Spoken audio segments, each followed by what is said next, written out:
Good afternoon, Miss Lewis. How are you doing today? Doing good. Okay. And first of all, we want to thank you very much for coming down to the panel and for the interviews here for Veterans in Politics. We certainly appreciate your time.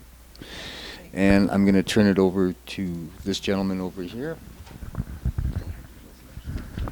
How you doing, Miss Lewis? I'm doing good.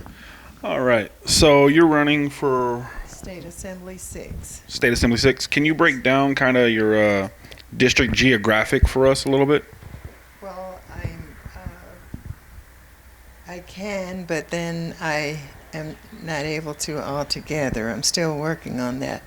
But I do know that it's west of Revere, and it's like the downtown area, some of the downtown area, and then so basically the West Side Bolden Area Command? Yes. Okay. Yes. All right. Yeah.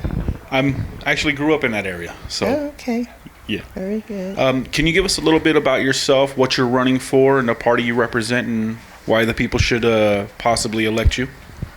Okay. Well, I'm running for State Assembly 6 as a Republican, and I feel that my community needs a better representation. One of the main things that I'm concerned about is voter fraud, because we've had trouble in that area for a lot of years. I've been in the area since 1984, and I do know it quite well. So I think that's about all. But in reference to why I'm running, because of the people there, I would like to be able to represent them and in a way that would be for the betterment of the area. As somebody who kind of grew up in that area, I know a lot of the issues that kind of plague that specific part of our community. What would you say is a major issue right now outside of the voter fraud, but politically and culturally in that area that you see people are going through and there hasn't been any help or programs or anything you may implement in order to help your area and then Nevada as well? Well, one of the things has always been jobs, to bring jobs to the area, bring more industry there.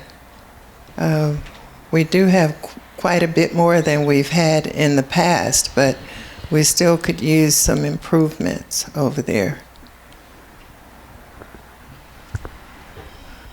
You good? Okay, Miss Miller. I'm sorry, It's Miss all right. Lewis. It's all right. How do you feel about our current laws, our current gun laws, and would you be in support of teachers here in Nevada carrying firearms in schools? If trained.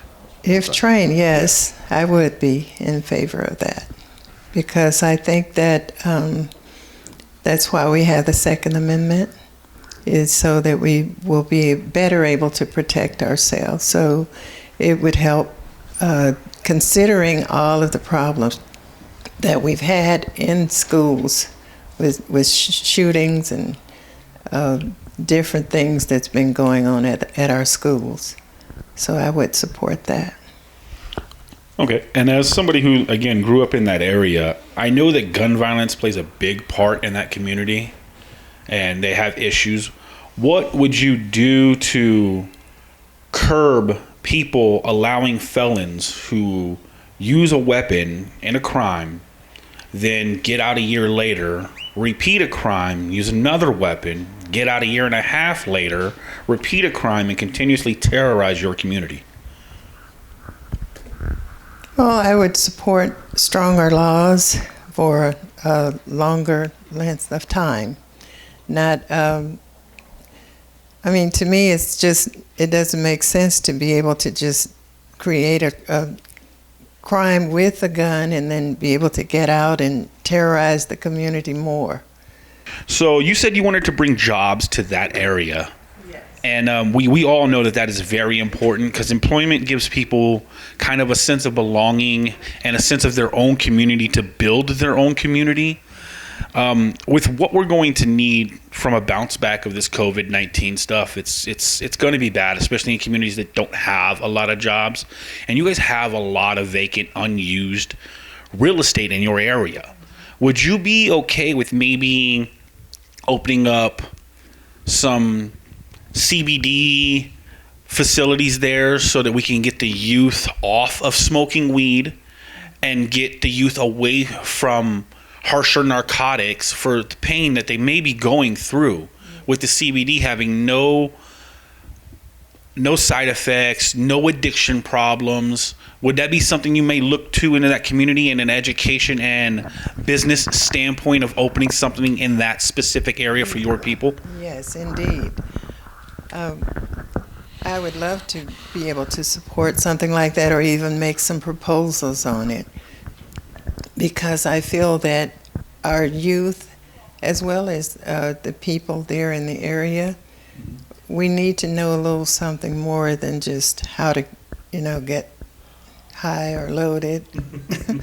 So we need to have some real education as well on what it really means to do that, to use those products. So, Okay, Ms. Lewis.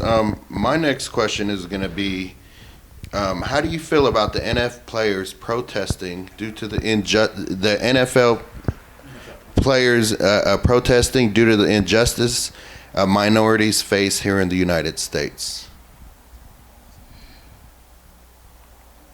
I'm a person that believe in we the people. I'm not really into color necessarily. I don't believe in just siphoning off a certain group. I guess special interest type groups, I would like to work for everybody in my district. Hi, Ms. Lewis. Yes. You've been extremely active in the Las Vegas community in civic and political affairs over the last number of years, correct? That is correct, yes. I've done quite a bit. Yes, you have, actually. Recently, I just kind of stepped aside. I got so disgusted with our voting thing. I've run for office before. Yes. And I mean, I worked tirelessly. Yeah, no, I completely understand that. Yeah.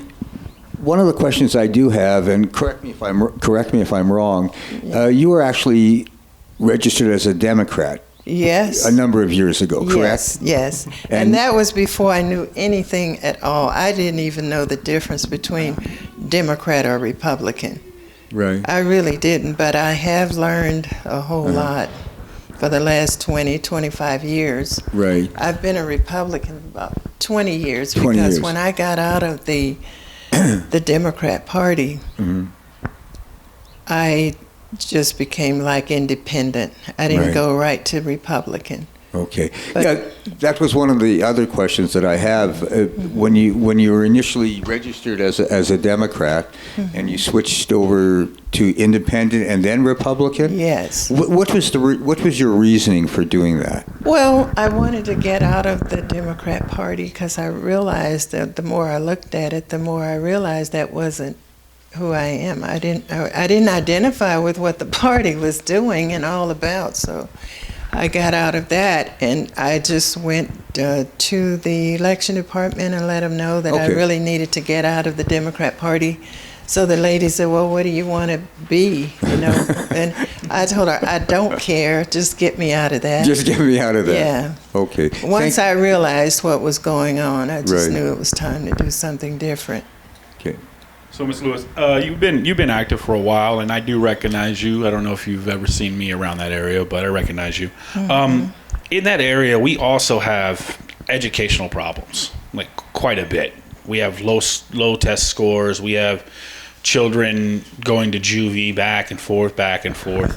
And a lot of this stems from just not having knowledge and teachers not able to spend the time necessary with the students. Would you be open to maybe even using some of that unused real estate area in there for a charter school or a program that specializes in very specific things like a trade school, and giving parents the right to choose whether to send their kids to those schools over there or pick a charter school or a trade school for their children to give them the best opportunity for a future. Most definitely. I've always been a proponent of vouchers, school vouchers. That is to help parents to be able to send their child wherever they choose to send them, and to better schools. I don't believe in just forcing children to go to the failing schools. You know, and I would be interested in that for sure, to get the chartered schools that would be able to better educate our students. Yeah.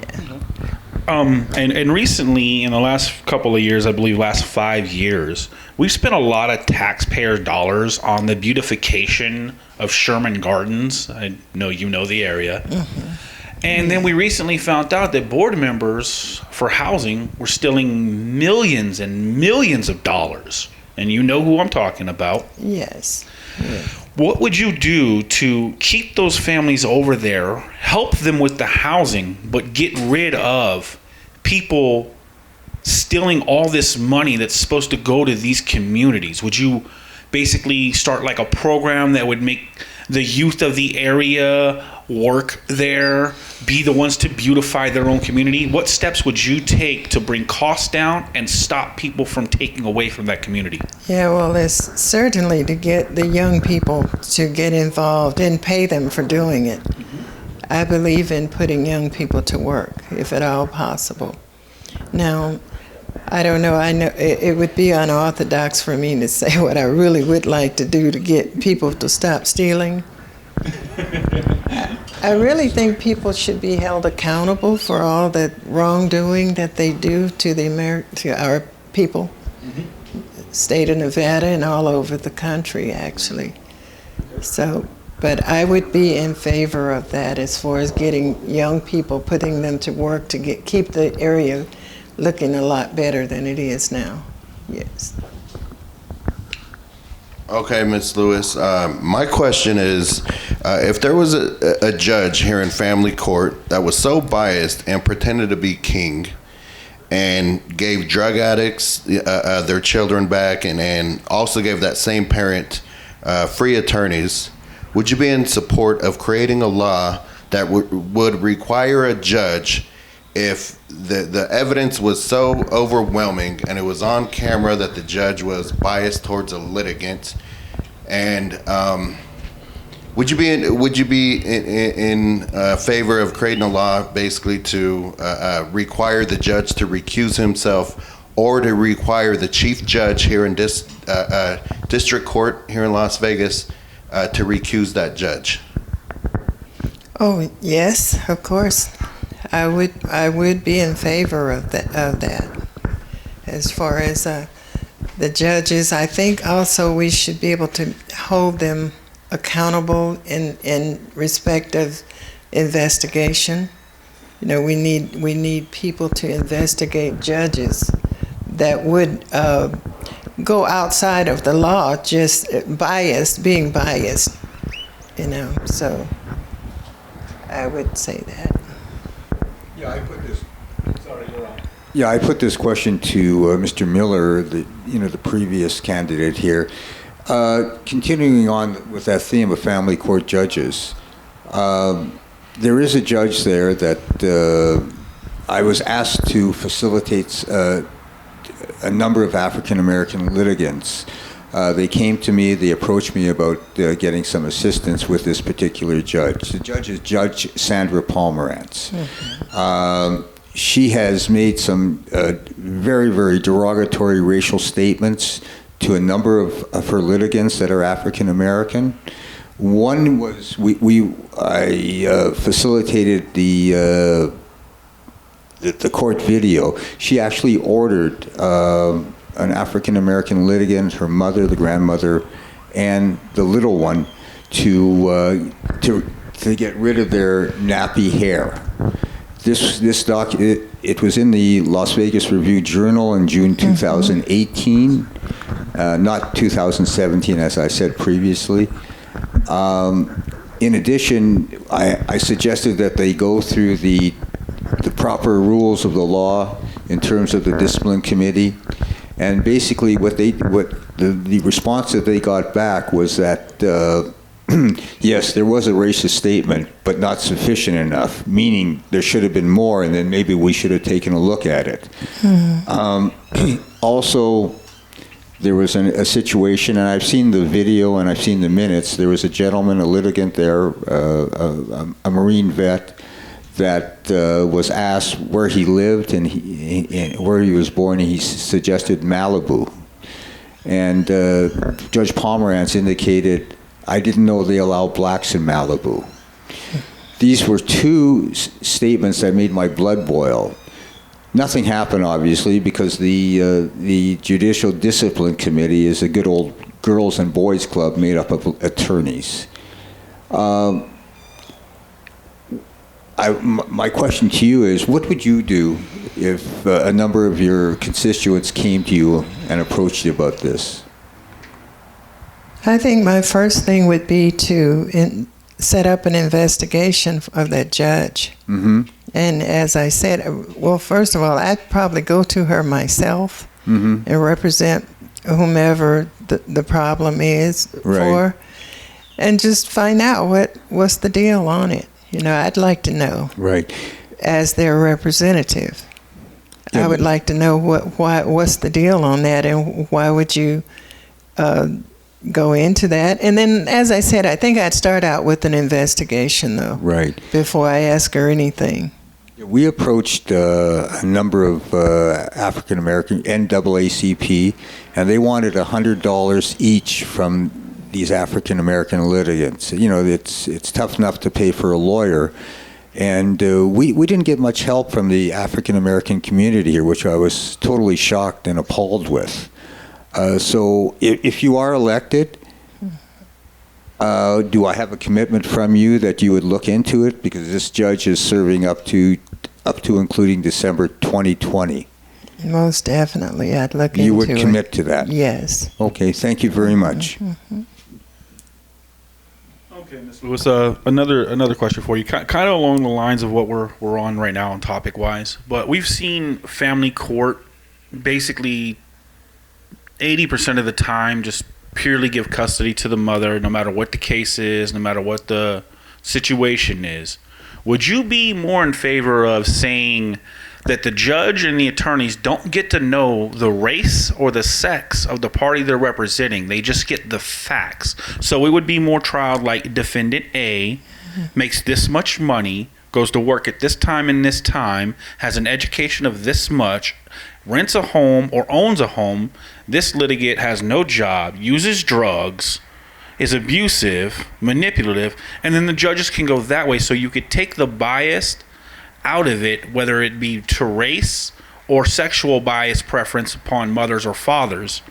Because when you look into the communities where this occurs, most of these children are raised in 70% single mother homes, and 80% of all convicted persons in prison now are raised by single mothers without having a secondary figure there to help guide. Was there something you would propose to do in that area? Well, I would propose seeing to it that the judge does her job, his or her job legally by following the law, not looking at who she's representing, or if she has to do any type of investigation on what's going on. You wouldn't want to put a child in danger, you know. But then that doesn't necessarily mean that the mother would be the best parent. So I would go for encouraging the judges to be able to. My thought about it is being more supportive of dual custody, or dual, rather than just giving the child to one parent or the other because they're both parents. So you want to be able to look into that and see if that would be possible first, rather than just make a decision, we're going to give the child to the mother no matter what. So if I'm hearing you right, maybe you're proposing the first chance of the trial will do a 50-50 custody. Yes. Let the child live with both parents as they should half and half the time. And then as evidence presents itself, the judge uses the evidence, Yes. not the race or sex of either parent, but the evidence to determine where the child is going to be best suited to grow up at. Is that kind of what you're proposing? Yes, that's it. Okay, excellent, That's excellent. it. Thank you. Thank you very, very much. Any other questions, guys? All right, Ms. Lewis, since we're on the topic right now of family courts and evidence and trials, would you be willing to support a bill or even create a bill that would require a jury trials instead of a biased judge, that basically when you come in and let's say if the judge was biased towards one litigant or the other, no matter what the other, whoever they're towards or whoever they're not biased towards, they're basically going to win, and they don't take the children in consideration. Would you be in favor of jury trials? Most definitely. I'm pretty much in favor of jury trials for a lot of different issues, rather than just the judge being able to just speak the word and it's done. Because I don't believe in ruling from the bench, pretty much. I would love to see that as far as the jury trials. Yes. Great. Yeah, Ms. Lewis, first of all, we want to thank you very much for coming. Oh, yeah, I still got some questions. Oh, you have some questions? I apologize. I do have a question then. I thought I was told to wrap it up. Yeah. Anyway, with 2 weeks ago, Governor Sisolak closed down a lot of the smaller businesses. Mm-hmm. Either it was essential services or non-essential services. And also, Governor Sisolak provided to the Las Vegas Raiders $750 million, which is not being paid back. In turn, the city of Henderson donated, I believe the cost of the land was $1.5 million. The Raiders then turned around and sold it to a business and made $5 million off that business. The thing is that with the construction industry, I don't consider that an essential service, but the Raider Stadium is still being built. There's probably anywhere from minimum of 300 workers there, with about 4 or 5 food trucks that are there constantly. My major concern is for the mom and pop operations and the people that got laid off from the $250,000 from the casino and others. Governor Sisolak should have had a plan in place when you stop, the employment, come up with a plan so we didn't have to rely on the federal government so much. Like, what is your personal feeling on that? Well, I'm not a proponent of depending upon government, first of all. And I like the secular jobs. Mm-hmm.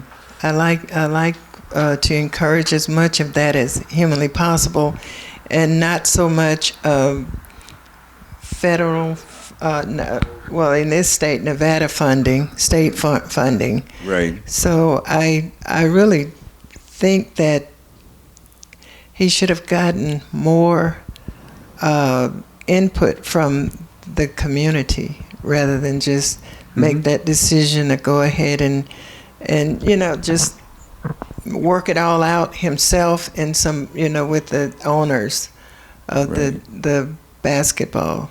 Right, of the football. I mean, yeah. the football. I'm but sorry. The construction is. Forgot. Yeah, sorry, that's right. Okay. We've all made mistakes here today so far. But the thing is that with the construction, do you consider that an essential service? Not really. I Yeah, mean, I there don't are so either. many other things that are so much more important. Right. You know, like, first of all, I mean, I didn't agree with that, just shutting everything down. We've never done that before. Right. So I don't think that that's an essential. You know, it might be essential for the business owners, I guess. Right. But as far as the community, I think the community should always Yeah. come first. I think the only time that we've ever shut down the casinos was when President Kennedy was assassinated. You know, it kept open for SARS, it kept open for HIV, it kept open for a lot of things. 9/11, they were open. Swine flu. Swine flu, that's true. H1N1. Thank you very much. So, Ms. Lewis, with everything that's going on with this pandemic, we're going to need to bounce back. Nevada needs to bounce back fast. We have a lot of unused land just in general. You know what I mean? Not a lot going on in certain areas in all of Nevada. Would you be open to doing like products, manufacturing, even if it's something simple like if we did marijuana and hemp farms, we could then use the hemp to do drywall, which is actually more fire retardant than the curtain drywall we use now. We would be able to use it for paper, and we would be able to not only mass produce it, but export it to other states who would then have to pay us to produce something. Because as we see, relying on other countries and other places for products doesn't work out too well in a global economy. No, it doesn't.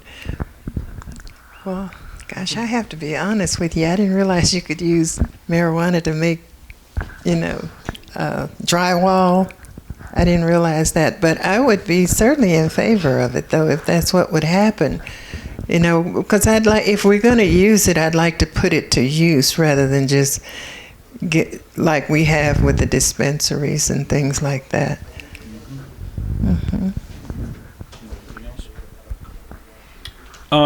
And since your area is usually one of higher crime rate, is there anything you know about like First Mondays? Do you know about First Mondays with COP and Bolden Command area? And is there any kind of experience you can give us with your dealing with law enforcement in your area that you could take a positive view on and maybe spread that throughout your community so that they could have a tighter knit working relationship with the people who are there to serve and protect them, instead of what we've seen in the past in that area with them constantly being combative with the police force and the police force being combative with the people of the area. Right. Are there some things you've seen that you see in a positive light, and some experiences you might be able to share with us, and where you would take that into policies? Yes, I would consider getting the police officers to work with some of the students, the children, young people there in the community, to maybe help them to become interested in becoming police officers themselves, and giving them certain programs that would help them to learn what the police officers do and what it means as far as the community is concerned. No. Okay. And as for like those uses of those services, we all know that taxes pay for that. Right. Would you be open to basically a flat tax rate so that all people in Nevada, when taxed, would not be taxed 25% of their income or 36% of their income based upon what they made, but a flat rate, like let's say 10%, because they say when you go to church you give 10 to God. Yes. Government isn't God, so don't give government more than you'd give God. Right. But would you be okay with a flat tax rate and properly using those taxes instead of seeing some of the corruption that you've seen and you're not happy about that's in our government? Yes, I would prefer flat tax rather than just taxing people according to what they make or according to what we'd like to charge you. I'd like to see a flat rate because everybody would be equally represented at that point. Okay, Ms. Lewis. My next question is going to be, what's your feeling on immigration And also, how do you feel about this current administration's policy of ripping children away from their parents and giving them a tinfoil blanket to sleep with? I don't like that part. I don't. Is that what he did? I mean, I'm trying to. That's what it looks like. Well, I'd have to be sure if that's what he did. But not forgetting even the current administration. I believe in legal immigration. You know, I don't believe that you or I could just go to somebody's country and just kind of just get whatever we need. That to me would not work so well. And then when you think about it, we have people, Nevadans, that have been separated from their children for certain things. You know, if you got into trouble, you'd have to be separated from your children if you've got to go to prison for it. So I just think that people should be treated equally rather than special interest. I'm not too good with that. I just think that everybody deserves a chance to be represented. Everybody, including legal citizens. Okay. My next follow-up question on that is, just so you know, I believe, we need to have safe borders. Okay. But my question is, if the pandemic got so bad in the United States and you were informed to flee the United States, would you illegally cross into Mexico or into Canada to save your family and your children? I don't think so. I'd stay and fight. Okay. That would be my thing. I just don't. Mexico and Canada might not even let us do that, and then for us to rely upon that, I think Americans generally, we kind of fight for stuff. We don't just run, so. Ms. Lewis, if and when you get elected, what is your first number one priority? What bill would you introduce? I think it would have to do something with voter fraud. Okay. That I would like to see that there are so many loose ends. You can almost, if with the voter fraud and cheating, you could come up with maybe 1,000 different ways to do that. Mm-hmm. So we'd have to come up with something. What I would like to see is the voters themselves be able to have more to say over how their elections are counted and tabulated and reported. I'd like to see the citizens be able to have more to say over elections rather than just go and vote and that's all you have. It's just that one vote. I would just like to see them, who's going to be counting our votes. Mm-hmm. And what about judges that's actually extreme bias judges, racially charged judges? Would that be also another priority as well? Yes. Okay. Yes. So basically, as I asked you before, you're giving us a commitment that you would go after the voter fraud and also judges as well. Well, I'll tell you one thing, too, that would be very important for me is to identify who are we dealing with. Like right now, if you're running as a judge, you don't have to say anything about who you are, where you're coming from, what are you just don't have to do it. I would love to see them identify themselves. It's just like when Ronald Reagan was attempted assassination and they were taking him into surgery. And he said, well, before I go, who's my doctor? So we need to know who we're dealing with rather than just keep that hidden. And that's a very valid point. So, Ms. Lewis, basically you're telling us you're for less government, more open transparency, and basically giving power back to the people of the communities and letting them vote on the matters that matter to them. Yes, exactly. Okay, an important question for me. You say that you're a registered Republican, but you used to be a Democrat and an independent. Yes. So you've seen all sides of every aisle, every biased, every bad policy. Would you, if your constituents voted on a policy that went against your Republican Party's tow line, would you give the power to your people and step over that tow line regardless of how your party felt about it? I probably would not. Let me just think about that, because I really do want to represent the people. But then if I think that it's going to be horrible for all the rest of the folks that didn't vote for that, I don't know if I could just do that. I would probably I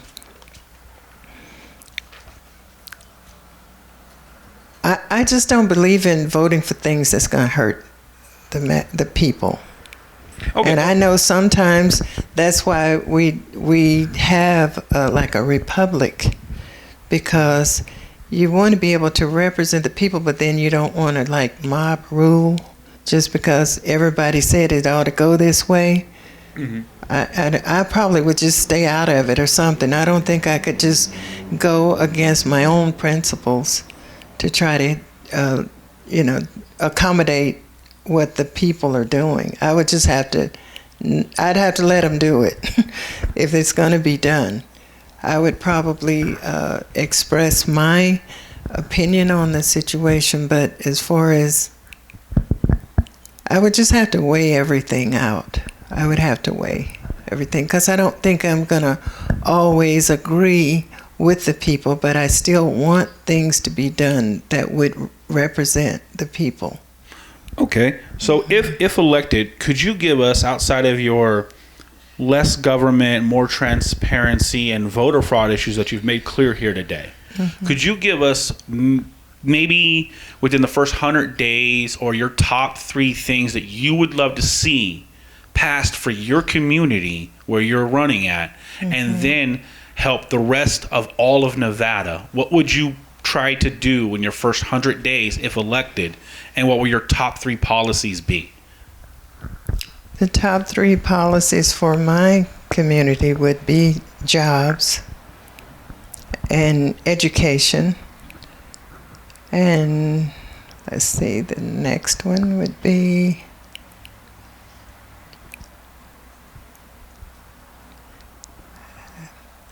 I think to me,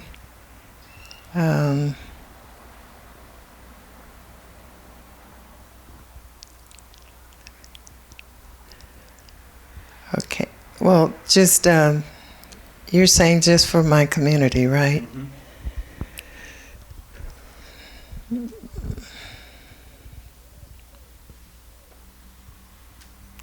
And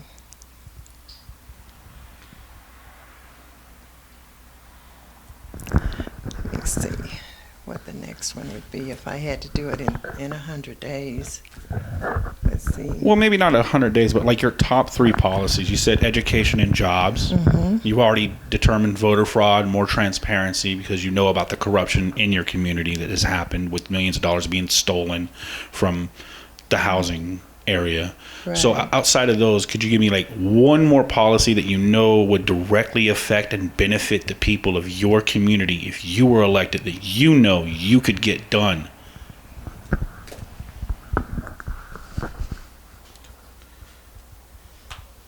Okay, because you did say besides my fair elections, right? You said besides that, right? Yes, ma'am.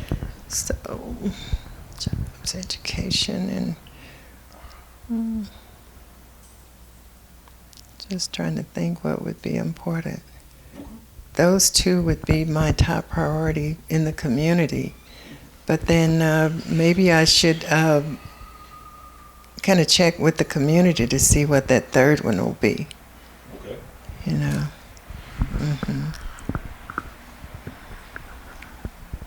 Okay, Miss Lewis. So I'm sure on where you grew up at, you've probably seen, a lot of biasness and prejudice, things going on around your part of town. If everybody were allowed to film each other, being police officers and the citizens, would you support a law that lets citizens always record their encounters with police officers and vice versa? The police also have body cameras. Would you support a law that required them to turn over, the police officers to turn over the videos within 48 hours, no matter what's on that body camera? Because what happens now, a lot of times, are police officers, they're not required to turn over evidence that's on their body camera, for years. So would you support a law that would require them to do so? The reason I hesitate on that, because sometimes, depending upon what the infraction was, it might interfere with a fair trial. You know what I'm saying? Like, if you're going to do that, you have to make sure that it. I don't know if it could be done in every case, but I think that I would be supportive of much more transparency with police officers than what we have now. Okay, and basically, I guess, everybody's allowed to protect themselves, including police officers. But also, citizens are also allowed to protect themselves. So do you think that it's fair when, a citizen pulls out a camera and they want to record their interaction with the police, that they tell them to turn the cameras off? And should there be a law that allows transparency that lets our citizens record? Yes, I do.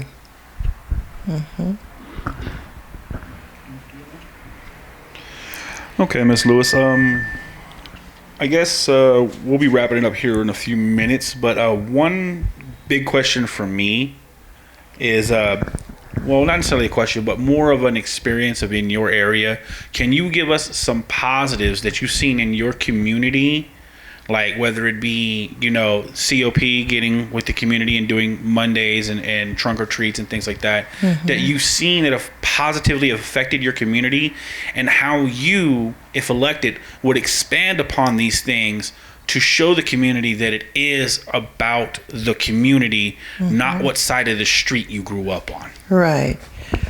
I have seen quite a few things change since I've been in that community. I've been there in the same location, actually, for a long time. And I've seen what happened to the community when you have a lot of government assistance. Sometimes I think that if we could come up with proposals and laws that could help people to be able to become homeowners rather than just Section 8 renters or something like that, people put a lot more pride in what they own rather than what they're being handed. So I would like to see that type of programs where we could encourage home ownership. Okay, with that said about the Section 8, you do have Section 8 in that area, and as far as I know, it's been voted to go away, like the program to disappear. Yeah. Would you be willing to let people who grew up in these homes that you're talking about, even though they're Section 8, maybe stay there and, like you said, pay a bill or pay a policy to eventually own the current home that their family has grown up in? Is that something you're open to? Yes, I would love to see that, because being there for as long as I have, I can see the difference. When people actually own their homes, they have a lot more pride in where they are. So if elected, you would probably pitch a policy that would allow that, instead of government coming in there and tearing down everything that's already been built and is already good and been remodeled. Yes. You would more or less be like, if you get a job and you pay us this much a month for this many years, this home is yours. Yes. Okay. I can see that for sure. And in closing, is there anything you can tell us about you that the voters should know, upbringing, or what you're going to be bringing to the table to represent them, and maybe something along your transparency lines and voter fraud, a plan you have set in place that you think would benefit them so that they get the votes and they are represented for what affects your community? Well, I would have to say that my thought would be to basically to go with what the people want in the community. I would like to just see what they want. That would be my first thing, is to find out exactly what the people want. And then I would also like to see more secular activity there than just government buildings. You know, everything in the area is just owned by government. That's a very hard thing because people, it seems like they don't take as much pride in their operations and things that goes on in the community. So I think I would like to just work on that more than just so much government intervention. I'd like to see the people participate a lot more in their own communities. Okay, Ms. Lewis, thank you very much. At this time, that will close our interview process with you. We thank you for your time and for coming out. Okay. And best of luck in your election. Well, thank you. Thank you very much. All right.